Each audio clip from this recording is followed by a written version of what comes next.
25 years in the job, and the last 4 I've been working through my journey with PTSD. Hi, my name's Dorann Hargreaves and I'm the wife of Chris Hargreaves.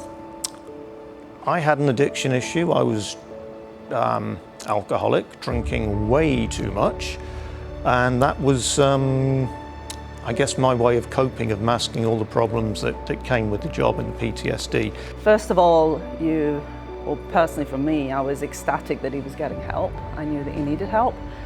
But then you get a fear of what lies ahead, not just for Chris, but for me. And will he stick at it? Will our marriage survive? So I've now been sober 5.5 years. And I think the problem for me then started with the PTSD when I stopped drinking, when that meant all the shit came to the surface, and that's when I started dealing with it. As a police officer, you find that your normal is completely abnormal, but you don't recognize that because it's your normal. So recognizing that's difficult, and then realizing that the constant anger isn't right, that's a difficult step to take as well. But then accepting that you need help and becoming vulnerable is scary. The best thing we ever did was, that ever happened, was Chris came home that day and he'd said he'd seen this poster for Beyond the Blue, and for us it was Toronto Beyond the Blue, and we went along to this very room, I believe, and it was the best thing we ever did. The first peer support meeting I went to, Dorann came with me, and I probably wouldn't have gone through the door without her. I thought I was alone in this. I thought I was alone in this journey. Then I come to the first session here with Beyond the Blue, and I sat here and I listened to everybody else, and there was quite a few people here that day. There were maybe about 12 or 15, and I listened to all of their stories and realized how similar they were to mine. And you can connect with them. And that was huge for me.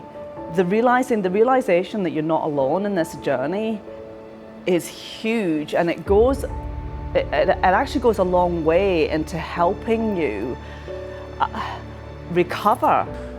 I was thinking mental health is a little bit like getting a paper cut to start with. You get a little cut, you don't think anything of it.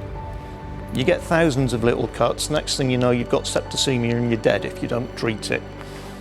So this is where we need to be.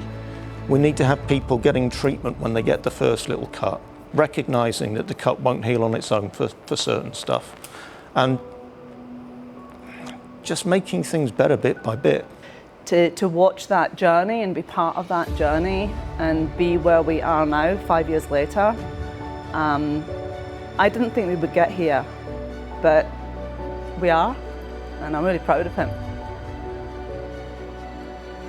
I'd say to someone who's thinking that they need to start this journey that A, they really do need to start it. B, little steps are good. The first step is going to be the hardest step for sure, but it only has to be a tiny little step. Beyond the Blue is a great first step to take. But if you are open, you will get back.